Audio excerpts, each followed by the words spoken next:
अस्सलाम वालेकुम दोस्तों, क्या हाल है आप लोगों का। आप मेरा नाम उमर है और मैं वेब डेवलपमेंट एक्सपर्ट हूँ, ठीक है।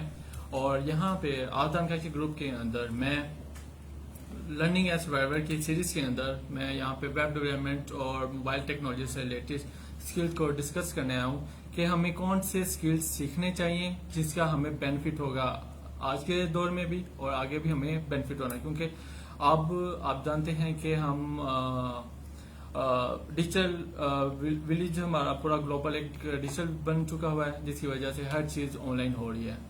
तो हम इस टॉपिक को आगे कंटिन्यू करने से पहले मैं चाहता हूं कि आप लोग मुझे अपना बता दें कि आप लोग आपका नाम क्या है और आप किस सिटी से बिलोंग करते हैं।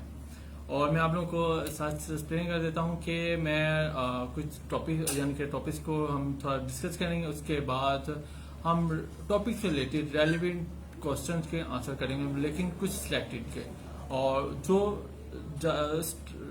शो के दौरान जरूरी है। बाकी जो थोड़े से डिफरेंट क्वेश्चन होंगे वो हम बाद में टेक केयर कर लेंगे आफ्टर द सेशंस। तो हम हमारी टीम और मैं खुद भी आप लोगों को रिस्पॉन्स बैक कर दूंगा। अगर किसी का कोई मैसेज रुक जाता है या जिसको रिस्पॉन्स नहीं दिया जाता तो वो काइंडली इस चीज को माइंड ना करें, हम हर एक मैसेज को टेक केयर कर लेंगे।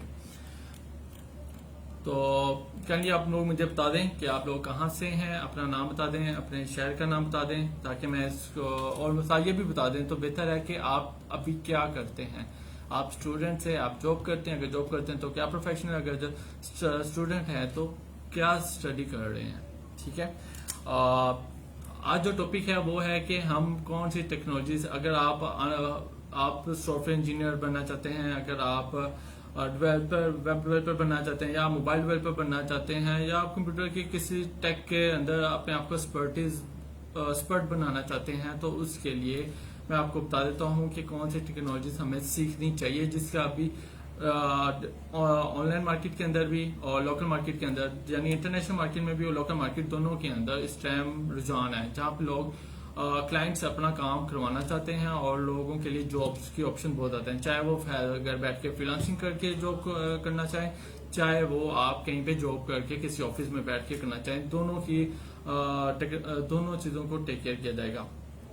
तो हमारी जो टेक्नोलॉजीज में आता है, चूंकि अब सब लोग मोबाइल से ऑनलाइन होते हैं, डेस्कटॉप पे भी हैं, लैपटॉप भी यूज किया जाता है, लेकिन स्टिल तकरीबन 90% प्लस अवाम है जो इस टाइम मोबाइल यूजर्स है। तो जो मोबाइल यूजर्स अवाम है तो उसके लिए ये है कि हमें जो हम टेक्नोलॉजी बना रहे हैं या टेक्नोलॉजी यूज कर रहे हैं, अगर हम मोबाइल ऐप यूज कर रहे हैं चाहे या कोई वेबसाइट बनाते हैं, तो हमारे लिए वो ऐसी ऐप होनी चाहिए या वेब ऐप ऐसे होनी चाहिए कि वो अगर मोबाइल पे ओपन हो तो बहुत हर डिवाइस को कवर करती हो, और इस तरह मोबाइल ऐप भी हो तो वो हर एक मोबाइल के सिस्टम के अकॉर्डिंग कंपेटेबल हो, ठीक है। तो उसके तो हम स्किल से स्टार्ट करते हैं। तो पहला जो स्किल है, ये जो मैं हायरार्की बताऊंगा ये हायरार्की पे बिल्कुल ना जाएगा, ये रैंडम है, हायरार्की ऊपर नीचे हो सकती है, लेकिन ये सारे स्किल्स टॉप होंगे, क्योंकि आप इनमें से कोई भी स्किल सीख लेंगे आपको ऑनलाइन काम भी मिल जाएगा। अगर आप कहीं पे जाके जॉब करना चाहेंगे तो आप जॉब भी कर सकते हैं, ठीक है। जो हमारे पास पहला आता है स्किल वो मैं पहले डिस्कस करूंगा, वो है iOS डेवलपमेंट से रिलेटेड। iOS डेवलपमेंट होती है एप्पल आईफोन से रिलेटेड, एप्पल आईफोन हो गया, आईपैड हो गया, जो भी एप्पल की प्रोडक्ट्स है ना उसकी डेवलपमेंट जो होती है ना, वो जो मोबाइल से रिलेटेड है या टैबलेट से रिलेटेड है, उसके लिए हम जो लैंग्वेज यूज करते हैं वो है स्विफ्ट। पहले ऑब्जेक्टिव सी यूज होती थी, ऑब्जेक्टिव सी काफी असर रही, फिर उसको रिप्लेस किया गया स्विफ्ट ने। तो स्विफ्ट इस टाइम ऑफिशियल लैंग्वेज बन चुकी हुई है iOS ऐप डेवलपमेंट करने के लिए, लेकिन ये हर बंदा iOS डेवलपमेंट कर नहीं पाता। एक तो इसकी थोड़ी सी डिफरेंट है, लेकिन जब बंदा इसमें कर ले स्किल सीख जाता है तो वो इसमें काम करता रहता है, लेकिन ये स्किल एक्सपेंसिव बहुत है। एक्सपेंसिव इस सेंस में है कि इस पे आपको इन्वेस्टमेंट भी करनी पड़ती है। इन्वेस्टमेंट सेंस में कि आपको जो iOS वाले की डेवलपमेंट है ये हमेशा उसके अपने ही सिस्टम पे होती है, जैसे कि मैक पे होती है, तो ये अपने मैक पे ही होगी। और ये अगर आप लेटेस्ट पे काम करना चाहते हैं, लेटेस्ट वर्जन पे काम करना चाहते हैं, जैसे कि इस टाइम iOS का 15 वर्जन चल रहा है, तो उसके लिए आपके पास जो मैकबुक है वो iOS 15 को सपोर्ट करनी चाहिए। तो उस वजह से तो इसके मैक, चूंकि आप जानते हैं कि मैक और आईफोन जो है ये सबसे एक्सपेंसिव प्रोडक्ट्स हैं, तो इस वजह से ये थोड़ी सी एक्सपेंसिव में आ जाती है। तो इसके डेवलपर्स होते हैं जो ये कर रहे होते हैं, टेक केयर डेवलपमेंट कर रहे होते हैं, वो भी इसी वजह से उनकी जो उनके जो सैलरी रेंज है या उनके पर हो रेट है, हॉली रेट है, वो सारे हाई होते हैं बानिस्बत बाकी टेक की निस्बत। अच्छा, ये तो हमारे से स्विफ्ट। अब स्विफ्ट के अंदर सिर्फ हम जो डेवलपमेंट कर सकते हैं उसके अंदर हम आईफोन या आईपैड से की मोबाइल बिजनेस ऐप बना सकते हैं और या कोई भी एप्स वगैरह को कवर कर सकते हैं। ठीक है, उसके बाद हमारे पास दूसरा आता है एंड्रॉयड। एंड्रॉयड में अब चूंकि जब चूंकि शुरू से iOS चलता आया है, बाद में फिर गूगल ने एंड्रॉयड लॉन्च किया। एंड्रॉयड लॉन्च होने के बाद उसने इसको ओपन सोर्स कर दिया। ओपन सोर्स करने के बाद हर कंपनी ने इस ओपन सोर्स सॉफ्टवेयर के अपने प्रोडक्ट्स लॉन्च करना शुरू कर दी, मींस अपनी प्रोडक्ट्स बनाना शुरू कर दी। और इतनी ज्यादा इस टाइम मार्केट सबसे ज्यादा एंड्रॉयड यूजर्स की बढ़ी हुई है और इस वजह से एंड्रॉयड के एप्स भी सबसे ज्यादा इस टाइम मार्केट में टॉप पे है। और इसकी कि इसका अगर मैं कंपेयरिंग करूं सैलरी रेंज वाइज, तो ये कंपेयर कम है iOS की निस्बत, लेकिन इसमें कंपटीशन बहुत ज्यादा हो चुका हुआ है क्योंकि हर बंदे के पास एंड्रॉयड यूजर है, क्योंकि iOS हर बंदा नहीं अफोर्ड कर सकता, एंड्रॉयड तो हर बंदा अफोर्ड कर लेता है। तो जिसकी वजह से एंड्रॉयड के अंदर एप्स पे लोग या एप्स बना रहे हैं। अच्छा, अब एंड्रॉयड जो एप्स बना रहे हैं इसके लिए कौन सी टेक्नोलॉजी यूज हो रही है? यहाँ पे टेक्नोलॉजी दो यूज हो रही है इस टाइम। पहले यूज हो रही थी जावा इस टाइम सबसे पूरी दुनिया में ऑलमोस्ट हर एक सॉफ्टवेयर, हर एक डिजिटल प्रोडक्ट, चाहे गाड़ी हो चाहे रेफ्रिजरेटर, ऑलमोस्ट हर एक प्रोडक्ट है ना जो कि एक डिजिटल है, जिसमें आप समझते हैं कंप्यूटर है, उसमें ऑलमोस्ट जावा यूज हो रही होती है क्योंकि वो जावा सपोर्ट कर रहा होता है उसके हार्डवेयर को।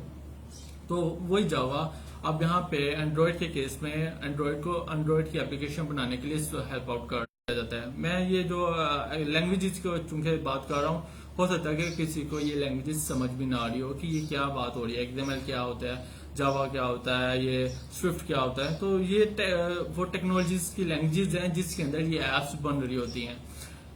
ये जो इंटरेस्ट लेना चाहता है वो इन लैंग्वेजेस को मजीद डिस्कस कर सकता है। अच्छा, अब जो XML में हम फ्रंट डिजाइन करते हैं और उसका बैकएंड जो जिससे टेक्नोलॉजी जुड़ी होती है, जैसे कि मैंने बटन पे क्लिक किया, बटन के क्लिक करने पे एक सेशन ऐप के अंदर ओपन होना चाहिए, पॉपअप ओपन होना चाहिए। तो एंड्रॉयड का एक जो है वर्जन वो है जावा के अंदर बैकएंड को डिजाइन किया जाता है, जावा के अंदर सारी ऐप बन के बाहर आती है। एक तरफ जावा थी, अब रिसेंटली गूगल ने कोटलिन को भी लॉन्च किया। कोटलिन एक फ्रेमवर्क है, सेम जावा की तरह काम करता है, लेकिन इसके लैंग्वेज सिंटैक्स सारा कुछ डिफरेंट है। इसके अंदर लोग अब काम करना शुरू हो गए। अब कोटलिन में भी लोग एंड्रॉयड एप्लीकेशन बिल्ड कर रहे हैं। अब कंपेयर किया जाए कि लोग जावा पे काम करें, कोटलिन पे काम करें, दोनों के अपने ही बेनिफिट्स हैं, अपने ही प्रोज एंड कॉन्स एग्जिस्ट करते हैं।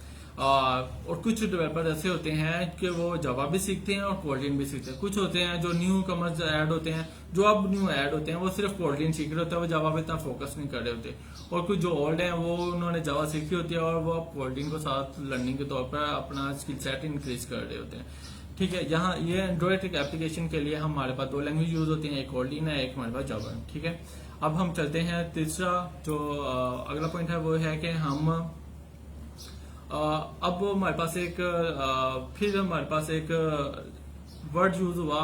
ये जो हम स्विफ्ट यूज करते हैं या जो हम एंड्रॉयड के लिए जावा या कोटलिन यूज करते हैं, हम इनको कहते हैं ये नेटिव ऐप्स हैं जो इन लैंग्वेजेस के अंदर बनती है, वो नेटिव ऐप कहलाती हैं कि वो अपनी उन्हीं लैंग्वेजेस के ऊपर बनी हुई है जिस लैंग्वेज के ऊपर मोबाइल का ऑपरेटिंग सिस्टम चल रहा होता है। ठीक है, उसी पे है। अब उसके बाद हमारे पास एक नई टेक्नोलॉजी इंट्रोड्यूस होती है, वो है हाइब्रिड ऐप। हाइब्रिड ऐप क्या होती है? हाइब्रिड ऐप ये होती है कि आप एक ही टेक्नोलॉजी से 2-3 मल्टीपल प्लेटफॉर्म्स के लिए एप्स जनरेट कर सकते हो। यानी कि एक ही कोड से आप एंड्रॉयड की ऐप भी बिल्ड कर सकते हो, आप iOS की बिल्ड भी कर सकते हो, और हो सकता है कि आप वेब ऐप भी बना सकते हैं एक ही कोड से।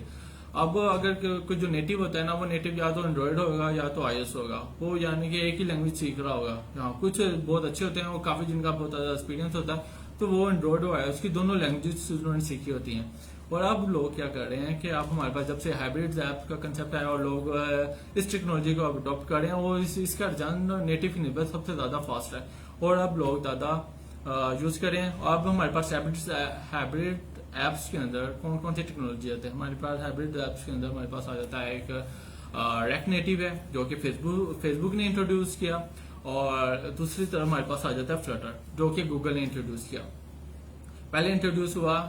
इसके अलावा भी और भी बहुत सारी लैंग्वेजेस हैं जो हाइब्रिड ऐप या नेटिव ऐप बना रही होती हैं, लेकिन वो इतनी पॉपुलर नहीं है जितनी पॉपुलर ये लैंग्वेजेस है। मैं उन्हीं लैंग्वेजेस की बात कर रहा हूँ जिनमें सबसे ज्यादा जॉब्स एग्जिस्ट करती हैं, जिसके बहुत ज्यादा फ्रीलांसिंग मार्केट में जो हमारे पास जॉब टास्क वाइज जॉब्स आती हैं, जो हम एज अ फ्रीलांसर उठा सकते हैं। तो उसी में हमारे पास है एक फ्लटर और एक रेक्ट नेटिव। पहले आई इंट्रोड्यूस हुई रेक्ट नेटिव। फेसबुक ने अपनी एप्स को, जो उसकी बिल्ट इन एप्स थी, उसने अपनी फेसबुक एप्स, उसने इंस्टाग्राम एप्स को कन्वर्ट किया अपनी रेक्ट नेटिव की मदद से हाइब्रिड ऐप में, ताकि उसने कहा कि एक ही कोड के थ्रू मैं इन दोनों प्लेटफॉर्म की एप्स को बिल्ड कर लूं, ना कि मैं कुछ चीजें एंड्रॉयड में बनाऊं और iOS के लिए मैं अलग से टाइम लगाऊं और अलग टीम रखूं। तो जब हम रेक्ट नेटिव या फ्लटर की बात करते हैं, तो इसमें डेवलपर्स की टीम एक ही होती है और वो एक ही लैंग्वेज के थ्रू दो एप्स को बिल्ड कर रही होती है, और उनका टाइम भी कम हो रहा था और कॉस्टिंग भी कम होती है। वरना तो अगर आप दो टीमें उठा के अलग अलग लैंग्वेजेस पे कर रहे हो, दोनों ही लैंग्वेज एक्सपेंसिव पड़ रही हो, तो कॉस्ट बहुत ज्यादा ऊपर चली जाती है। उस निस्बत ये जो हाइब्रिड ऐप है, ये ज्यादा थोड़ी लो कॉस्ट होती है, बाकी अगर हम क्लाइंट पॉइंट ऑफ व्यू से देखा जाए। और लेकिन इसमें आप जो ऐप बनाते हो, एक तो स्किल सेट आपका इंक्रीज है, डेवलपर पॉइंट ऑफ व्यू से बता रहा हूँ कि एक तो हमारा स्किल सेट इंप्रूव हो जाता है, दूसरा कि इसमें हमारे पास लर्निंग के चांस बहुत ज्यादा होते हैं, और हम अपनी हाइब्रिड ऐप की टेक्नोलॉजी के अंदर नेटिव अगर हमें कभी जरूरत होती है, क्योंकि हाइब्रिड ऐप स्टिल कहीं ना कहीं जाके लिमिटेड हो रही होती है, और हमें कभी ना कभी नेटिव की फंक्शनैलिटी रिक्वायर्ड होती है। या तो हमें बने बनाए प्लगइन मिल जाते हैं, अगर प्लगइन हमें नहीं मिल पाते तो हमें उसी कोड के अंदर उन नेटिव लैंग्वेजेस को इंट्रोड्यूस करके उसके अंदर कोड लिख के वो ऐप की फंक्शनैलिटी को कंप्लीट किया जाता है। ठीक है, तो हम अब पहले क्योंकि रेक्ट नेटिव है, रेक्ट नेटिव पे लोगों ने काम करना शुरू किया। रेक्ट नेटिव फ्रेमवर्क है जावास्क्रिप्ट का। जावास्क्रिप्ट इस टाइम दुनिया की सबसे पॉपुलर लैंग्वेजेस है। मैं जावास्क्रिप्ट को बाद में डिस्कस करूंगा। वैसे बता देता हूँ कि वो जावास्क्रिप्ट का फ्रेमवर्क है रेक्ट नेटिव। रेक्ट नेटिव के अंदर आप मोबाइल ऐप्स और वेब ऐप को भी बना सकते हैं। वेब ऐप के लिए आपको अलग से एक्सटेंशन इंस्टॉल करनी पड़ती हैं, ताकि आप सेम चीज को वेब ऐप के ऊपर भी लेके आ सकते हो। और फिर बाद में जब रेक्ट नेटिव की बड़ी पॉपुलैरिटी इस वजह से बनी कि हर डेवलपर, दुनिया का हर दूसरा तीसरा डेवलपर जावास्क्रिप्ट डेवलपर होता ही है, क्योंकि ये हर एक टेक्नोलॉजी के अंदर जावास्क्रिप्ट यूज हो रही है। तो जावास्क्रिप्ट के डेवलपर बहुत ज्यादा है मार्केट में। तो जावास्क्रिप्ट की पॉपुलैरिटी की वजह से जब रेक्ट नेटिव को मार्केट में लाया गया, तो वो लोगों ने इसको अडॉप्ट करना शुरू किया। जो जावास्क्रिप्ट डेवलपर था, जो कि सिर्फ वेबसाइट पे काम कर रहा था, वो उसने मोबाइल ऐप बनाना भी शुरू कर दी, जिसकी वजह से मोबाइल ऐप बनना बहुत फास्ट हो गया, प्रोसेसिंग काम करने की प्रोसेसिंग फास्ट हो गई। ठीक है, जो जिसकी जावास्क्रिप्ट बहुत अच्छी है वो रेक्ट नेटिव सेलेक्ट कर सकता है। फिर बाद में गूगल ने जब फ्लटर लॉन्च की, तो फ्लटर जब लॉन्च हुई, तो ये फ्लटर जो लैंग्वेजेस है ये डॉट के ऊपर बनी हुई है। डॉट एक लैंग्वेजेस है जो कि सर्वर साइड के लिए अमूमन यूज हो रही होती है, लेकिन डॉट की इतनी वैल्यू एग्जिस्ट नहीं करती, लेकिन फ्लटर की वैल्यू एग्जिस्ट करती है। जब से फ्लटर लॉन्च हुई है, तो डॉट लोग सीखना शुरू हो गए, वरना डॉट को कोई जानता नहीं था। फ्लटर की वजह से लोगों ने डॉट को जानना शुरू किया। और फ्लटर का बेनिफिट क्या? फ्लटर के अंदर आप हाइब्रिड ऐप बना सकते हो, उसके अंदर वेब ऐप बना सकते हो, उसके अंदर आप डेस्कटॉप ऐप भी बना सकते हो। ठीक है, एक ही टेक्नोलॉजी से, एक ही कोडिंग से आप तीन चीजें बिल्ड करके बाहर निकाल सकते हो। अब हम फैसला होता है कि अब हम कौन सी यूज करें, रेक्ट नेटिव यूज करें या फ्लटर। अगर हम इन दोनों को कंपेयर करें, तो इनकी जो प्रोसेसिंग स्पीड है उसकी निस्बत फ्लटर सबसे ज्यादा फास्ट है। रेक्ट नेटिव की उससे स्पीड नहीं है। हाँ, लेकिन चूंकि फ्लटर जो डेवलपर होते हैं वो चूंकि वो डिफरेंट है, वो न्यू ही सीखते हैं, क्योंकि डॉट क्योंकि पहले तो लोगों ने जानते भी नहीं थे डॉट को। फ्लटर की वजह से डॉट को लोग जानना शुरू हुए, तो लोगों ने इसको सीखना शुरू किया। इसमें आपको बने बनाए प्लगइन मिल जाते हैं और काफी हद तक अच्छे कंपोनेंट्स हमें प्लगइन बने ही होते मिलते हैं और हमें इतनी ज्यादा मेहनत करनी नहीं पड़ती। रेक्ट नेटिव पे हमें ज्यादा, अगर आप जावास्क्रिप्ट डेवलपर हैं और आप मोबाइल की तरफ आना चाहते हैं तो अब मैं आपको सजेस्ट करूंगा कि आप रेक्ट नेटिव की तरफ मूव ऑन कर लो। एक मतलब रेक्ट नेटिव पे आपका हाथ सीधा हो जाए, फिर आप फ्लटर की तरफ भी मूव ऑन कर लेना, क्योंकि मार्केट तो दोनों से बड़ी बड़ी है। मोबाइल एप्स रेक्ट नेटिव के अंदर भी बन रही है, मोबाइल एप्स फ्लटर के अंदर भी। हाँ, ज्यादा अब इस टाइम मार्केट में जो सबसे ज्यादा रुझान चल रहा है वो फ्लटर का चल रहा है। इस वजह से फ्लटर के अब जो भी स्टूडेंट यूनिवर्सिटी से निकलता है वो फ्लटर की तरफ भागता है। पहले ये लोग निकलते थे तो वो कहते थे कि हमने ना पहले PHP सीखने। PHP एक लैंग्वेज है जो वेब साइट बनाने के लिए यूज होती है। पहले PHP के दो, फिर बाद में एंड्रॉइड का रुझान चलने लगा, क्योंकि आज तो शुरू से अब तक चलती आई है और चल रही है। लेकिन बस ये एक्सपेंसिव होने की वजह से बहुत कम डेवलपर्स इसकी तरफ मूव ऑन कर पाते हैं जो इसका खर्चा अफोर्ड कर सकते हैं। जो आती है एंड्रॉइड, जब एंड्रॉइड लॉन्च हुई तो हर यूनिवर्सिटी से निकलने वाला बच्चा एंड्रॉइड की तरफ मूव ऑन करना है। मैं भी जब निकला तो मैंने भी 1-2 हफ्ता एंड्रॉइड साइड पे लगाया, लेकिन मुझे उधर थोड़ी सी किक नहीं मिली, मुझे वहां पे काम करने का इतना से मजा नहीं, क्योंकि मैं शुरू से बैकएंड डेवलपर बनना चाह रहा था। तो मेरे माइंड में सिर्फ यही था कि मैंने पहले बैकएंड डेवलपर बनना है, बाद में मैं किसी और टेक्नोलॉजी को फोकस करूंगा, इससे पहले मैंने किसी टेक्नोलॉजी को फोकस नहीं करना। तो अच्छा, फिर लोगों ने एंड्रॉइड को करना शुरू किया। एंड्रॉइड के बाद जब से अब ये फ्लटर लॉन्च हुई है तो आप डेवलपर ज्यादा जो भी स्टूडेंट मार्केट से निकलता है वो फ्लटर की तरफ भागता है। अब जिसकी वजह से कंपटीशन हाई से हाई होता जा रहा है और लोग सीखते जा रहे हैं। और ये अच्छी बात है कि क्योंकि अब जब से कोरोना वायरस आया उसके बाद से हर बिजनेस ऑनलाइन होने की कोशिश कर रहा है और हो भी रहे हैं। पहले तो लोग ऑनलाइन होने को अच्छा ही नहीं समझते थे, या ऑनलाइन होना ही क्यों है, नहीं हम कर सकते। लेकिन अब बिजनेस की जरूरत बन गया कि उन्होंने ऑनलाइन आना ही आना है। तो इसकी वजह से अब लोग वेबसाइट्स और मोबाइल ऐप्स की तरफ आना शुरू हो गए। तो उसके लिए अगर आप कोई मोबाइल डेवलपर बनना चाहते हैं, उसके लिए अगर आप iOS डेवलपर बनना चाहते हैं तो आपके पास ऑप्शन है कि आप स्विफ्ट यूज कर लें। अगर आप एंड्रॉइड डेवलपर बनना चाहते हैं, नेटिव डेवलपर बनना चाहते हैं तो आपके पास ऑप्शन है जावा या कोटलिन। दोनों ही बेस्ट हैं, दोनों के अपने बेनिफिट्स हैं, लेकिन अब ज्यादा लोग कोटलिन को ज्यादा प्रेफर कर रहे हैं, लेकिन चल दोनों ही रही हैं। और इस तरह हमारे पास हाइब्रिड ऐप आ जाती है। हाइब्रिड ऐप में हमारे पास एक रेक्ट नेटिव है और एक हमारे पास फ्लटर है। अगर आप न्यू है, आप न्यू से अपना स्टार ले रहे हैं तो आपको मैं सजेस्ट करूंगा फ्लटर से कर लो, क्योंकि फ्लटर इस टाइम मार्केट ज्यादा है, रेक्ट नेटिव की निस्बत हो रही है। लेकिन रेक्ट नेटिव क्योंकि पहले से थी इस वजह से की मार्केट ज्यादा रही है और आपको कम्युनिटी भी ज्यादा रेक्ट नेटिव में मिल जाएगी। लेकिन अब चूंकि फ्लटर की वजह से भी इसकी कम्युनिटी में इजाफा होने लग पड़ा है, क्योंकि लोग इसको सीख रहे हैं और इसमें चीजें सीख के इसमें चीजें बना रहे हैं, प्रॉब्लम को डिस्कस कर रहे हैं, तो इसकी कम्युनिटी भी बढ़ रही है। जो लैंग्वेजेस में सबसे ज्यादा कम्युनिटी एग्जिस्ट करती है वो वाली लैंग्वेजेस ज्यादा पॉपुलर चल रही होती हैं और लोग ज्यादा उसी में काम कर रहे होते हैं, क्योंकि जब ये लैंग्वेजेस इंट्रोड्यूस होती हैं तो ये एक लिमिटेड लेवल तक होती हैं। बाद में लोग इस पे जब काम मजीद करते रहते हैं, लोग बाहर की पूरी दुनिया के लोग जब इसमें मिलते हैं तो तब जाके क्या नाम है मैं ये जरा लैपटॉप का कर दी। तो उसकी वजह से मैं क्या बात कर रहा था कि हाँ, मैं बात कर रहा था कि से निकल गया एकदम से रिलेटिव क्या बात कर रहा था, कुछ क्वेश्चन। हाँ चलें, ये तो मोबाइल से रिलेटेड ठीक है। अगर आप लोगों का मोबाइल से रिलेटेड कोई क्वेश्चन है तो वो कर लेते हैं। अभी ये लैपटॉप का चार्जिंग लगा दीजिएगा। उसका भी मैं जैसे लैपटॉप होता है मैं एक बार कमेंट से लेता हूँ, मैं आपके पहले कमेंट्स के आंसर कर देता हूँ, फिर उसके बाद हम इसको वेब को डिस्कस कर लेते हैं मजीद।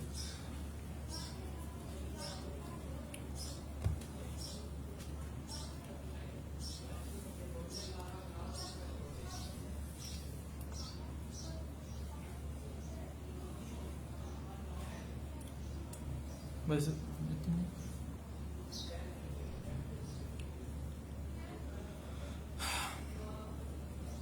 एक मेरे पास क्वेश्चन है कि रेक्ट नेटिव और रेक्ट जेएस में क्या डिफरेंस है। रेक्ट नेटिव जो यूज होती है वो होती है मोबाइल के लिए, ठीक है। जो रेक्ट जेएस है ये यूज होती है वेब एप्स के लिए। वेब एप्स में हमारे पास जो हम वेबसाइट बनाते हैं वो फंक्शनल है, यानी कि वन पेजर होती है। अगर आप किस साइट पे जाते हो और आप बटन क्लिक करते हो, पेज रिफ्रेश भी नहीं होता और एक्शंस हो रहे होते हैं, पेज जो भी आप पॉपअप ओपन होता है एक पेज से दूसरे पेज जाते हैं, लेकिन आपको फील ही नहीं होता कि पेज रिफ्रेश हुआ है, उसने डाटा भी शफल कर दिया और न्यू डाटा आने लग पड़ा है। तो वो सारा कुछ React.js में मैनेज हो रहा होता है। React.js अमूमन सिंगल पेज एप्लीकेशन बनाने के लिए यूज होती है और सबसे ज्यादा पॉपुलर है फ्रंट एंड के अंदर। इस टाइम मार्केट में सबसे ज्यादा जॉब React.js की हैं एग्जिस्ट करती हैं, और क्योंकि React.js के मुकाबले में यहाँ पे गूगल की तरफ से एंगुलर एग्जिस्ट करती है, एंगुलर आई हुई है, और एक और लैंग्वेज है Vue.js, वो फ्रंट एंड के तौर पे मौजूद है, जो कि कंपटीशन है, एक दूसरे के कॉम्पिटिटर्स आती हैं लैंग्वेजेस और देखते हैं कि लोग सबसे ज्यादा किसको अडॉप्ट करें। इस टाइम जो सबसे ज्यादा अडॉप्ट किया हुआ है वो है React.js को डेवलपर्स ने। तो इनका जो आपस में जो मेन डिफरेंस है वो यही है कि React.js यूज होती है वेबसाइट के लिए और React नेटिव यूज होती है मोबाइल ऐप्स के लिए।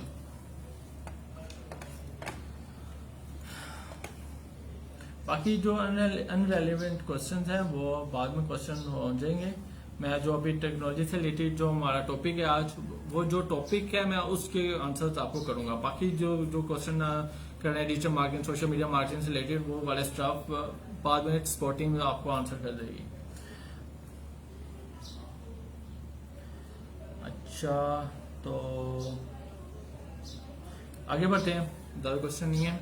तो हमारे पास अब हम डिस्कस करते हैं वेब डेवलपमेंट की। अभी हमने बात की है मोबाइल की, जाने के लिए हमारे पास जो वेबसाइट खोल, वो सारी स्टाइलिंग वगैरह मैनेज हो रही होती है कमेंट्स के अंदर, सॉरी HTML CSS से। HTML उसका स्ट्रक्चर डिजाइन करते हैं, यानी कि जो कह लो कि बॉडी का ढांचा, हड्डियों वाला ढांचा जिसे कहते हैं, वो एक डिजाइन होता है। उसमें कोई जावास्क्रिप्ट, चूंकि मैं आपको बताता हूँ कि जावास्क्रिप्ट की साइड पे जाते हैं, मैं आपको उसको थोड़ा सा मुझे एक्सप्लेन करूंगा कि जावास्क्रिप्ट का सबसे ज्यादा इस टाइम रुझान है और सब लोग जावास्क्रिप्ट डेवलपर ही बन रहे होते हैं, चाहे वो कोई फ्रेमवर्क डेवलपर बने, चाहे वो Nest.js सीखें, एंगुलर सीखें, React सीखें या Vue.js सीखें या नोड डेवलपर बने, जो भी बने, एक्चुअल में वो बन रहे होते हैं जावास्क्रिप्ट डेवलपर है, क्योंकि वो मेनली तौर पे तो यूज कर रहे थे जावास्क्रिप्ट को। तो जावास्क्रिप्ट के अंदर काफी ये कैटेगराइज सिस्टम है कि जैसे हम एक डॉक्टर बनते हैं, तो डॉक्टर एक कान का डॉक्टर होता है, एक आंख का होता है। तो इस तरह जब हम वेब डेवलपमेंट में आते हैं उसमें इसमें भी एक कैटेगराइज होती है, और जब हम इस कैटेगरी के अंदर पूछ जाते हैं तो इसके अंदर मजीद कैटेगरी हमारे पास खुल के आ जाती है कि आप कौन कौन सी कैटेगरी को टेक केयर करते हैं। ठीक है, तो HTML CSS से हम फ्रंट एंड डिजाइन करते हैं, और फ्रंट एंड चूंकि बहुत पॉपुलर है, हर वेबसाइट के लिए फ्रंट एंड मस्ट है। HTML CSS की नॉलेज होना आपके लिए बहुत जरूरी है। चाहे आप जरूरी नहीं है कि आप जावास्क्रिप्ट का फ्रेमवर्क करेंगे तो आपको फ्रंट एंड आएगी, जरूरी नहीं है, या आप विदाउट फ्रेमवर्क यूज किए अभी वेबसाइट बना सकते हैं, इसका कोई मसला नहीं होता। आप सिंगल पेज एप्लीकेशन बनाना चाहें वो भी आप सिंगल पेज एप्लीकेशन बना सकते हैं जावास्क्रिप्ट की मदद से। अच्छा, अब आते हैं अगला पार्ट है हमारे पास फ्रंट एंड था। फ्रंट एंड में हमारे पास एक तो HTML CSS को डिस्कस किया, उस तरह हमारे पास फ्रंट एंड में जावास्क्रिप्ट के फ्रेमवर्क भी आ जाते हैं। जैसे मैंने आपको अभी थोड़ी देर पहले React.js के बारे में एक्सप्लेन कर रहा था। React.js को हम यूज करते हैं वेब एप्लीकेशन बनाने के लिए, सिंगल पेज एप्लीकेशन कि एक ही पेज के ऊपर पूरी वेबसाइट की फंक्शनैलिटी लिखी हुई है कि वो कितने पेजेस हैं, कितने उसके अंदर पॉपअप खुलेंगे, कितने उसके अंदर फॉर्म चलेंगे, सेक्टर जो भी है, वो सारा एक सिंगल पेज एप्लीकेशन के अंदर था। यानी कि उसकी बैकएंड की फाइल एक ही फाइल होगी जो पूरी वेबसाइट की फंक्शनैलिटी को कंट्रोल करे, तो वो अमूमन सिंगल पेज एप्लीकेशन ही कहलाती है। सिंगल पेज एप्लीकेशन के अंदर हमारे पास जो टेक्नोलॉजी यूज होती है, एक हमारे पास React.js है, एक हमारे पास AngularJS है, एक हमारे पास Vue.js है। AngularJS बहुत पुरानी हो चुकी है, अब Angular के लेटेस्ट वर्जन चल रहा है। मेरे ख्याल से इस टाइम Angular का 13 वर्जन चल रहा है जो सबसे लेटेस्ट है, और इस पर भी लोग काम कर रहे हैं, कम्युनिटी एग्जिस्ट करती है, लोग सीख रहे हैं। हमारे पास अब मार्केट में तो कंपटीशन है, जैसे मैंने कहा ना कि हर लैंग्वेज, जब जैसे मोबाइल्स ऐप आई, एप्पल की तरफ से एक एप्पल फोन आया, उस तरह एंड्रॉइड की तरफ से एंड्रॉइड फोन आया, कंपटीशन है। तो जब कंपनी आपस में कंपटीशन कर रही है, तो इसी तरह से ये लैंग्वेजेस जब मार्केट में आती हैं तो ये भी आपस में एक दूसरे कॉम्पिटिटर बनी होती है, और डेवलपर्स इसमें कंपटीशन ही कर रहे होते हैं। कुछ कह रहे होते हैं कि ये लैंग्वेज सबसे बेस्ट है, कुछ कह रहे हैं ये लैंग्वेज कम है। हर एक का अपना एक्सपीरियंस है।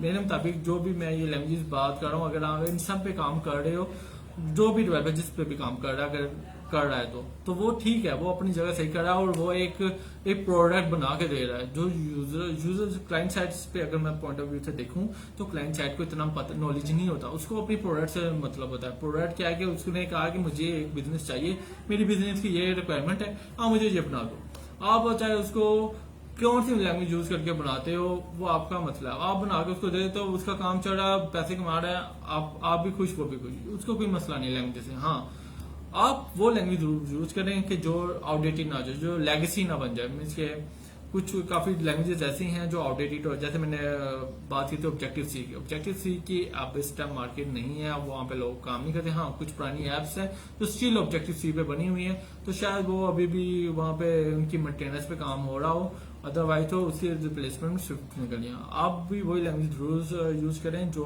कि लेगेसी नहीं बन सके, इसके वो जो जिसका रुझान ट्रेंड चलता ही रहना है, रुकना नहीं है। वो लोग कहते थे कि पीएचपी खत्म हो जाएगी, खत्म हो जाएगी, खत्म, ये पीएचपी खत्म नहीं हो सकती। क्यों नहीं खत्म हो सकती?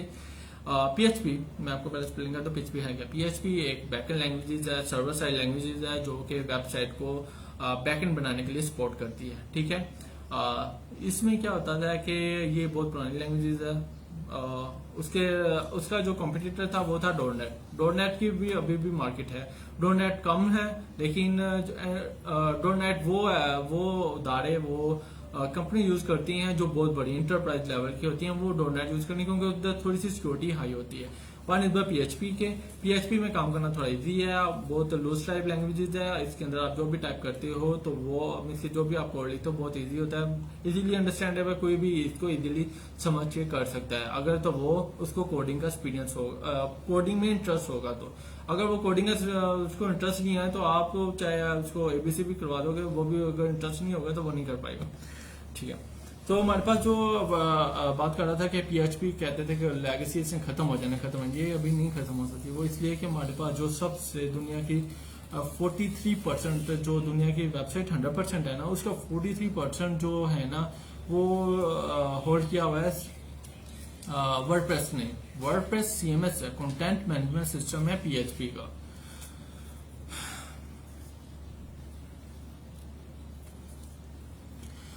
पीएचपी का फ्रेमवर्क है, सॉरी सीएमएस है, कंटेंट मैनेजमेंट सिस्टम है। कंटेंट मैनेजमेंट सिस्टम के अंदर लोग, यानी कि वर्डप्रेस के अंदर बहुत लोग काम कर रहे हैं, और सबसे ज्यादा फ्रीलांसिंग मार्केट में आपको ज्यादा जॉब्स वर्डप्रेस की नजर आएंगे। अगर आप कहीं पे जॉब भी ढूंढने जाएंगे वर्डप्रेस के तो आपको इजीली मिल जाएंगी तकरीबन, काफी, यानी कि यूं कह लो कि वर्डप्रेस का रुझान चलता जा रहा है। और लोग बताए, जब मैंने इसको बहुत पहले इसके देखा, स्टैट देखा था, मैंने कहा देखूं तो वर्डप्रेस का क्या स्टैट चल रहा है। उस टाइम मैंने देखा था ये 37% थे दुनिया की वेबसाइट का टोटल ग्रोथ का।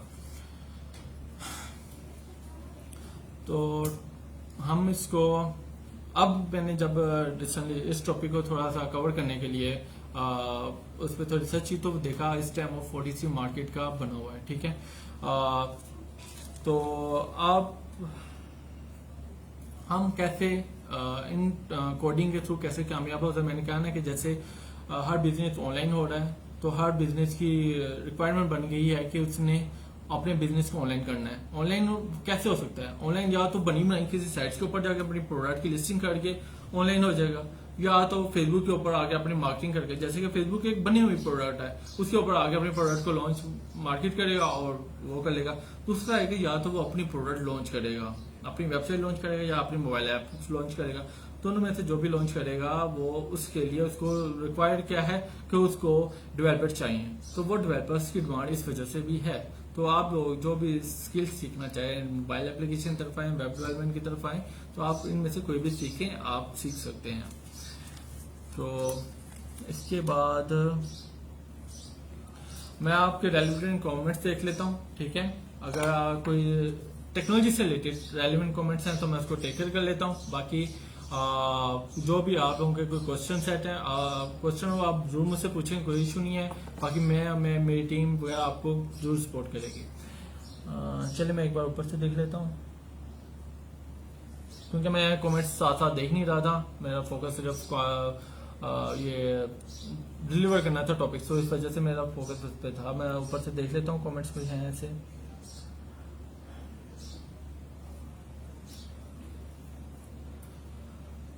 लैंग्वेज कोई भी आसान नहीं होती। लैंग्वेज आसान तब होती है जब आप कर रहे होते हो, ठीक है। कोडिंग इजी है उसके लिए जो थोड़ा सा टेक्निकल है, चीजों को टेक्निकली देखता है और जिसको थोड़ा सा इंटरेस्ट है। जैसे कि ना मैं ना शौक था शुरू में कि ना मैं हैकर बनूं, क्योंकि मैं मूवीज ऐसे ही देखता था हैकर बनने वाली, तो मेरा माइंड था उस साइड पे। तो इस वजह से मैं कंप्यूटर की फील्ड में घुसा, वहां से सीखा।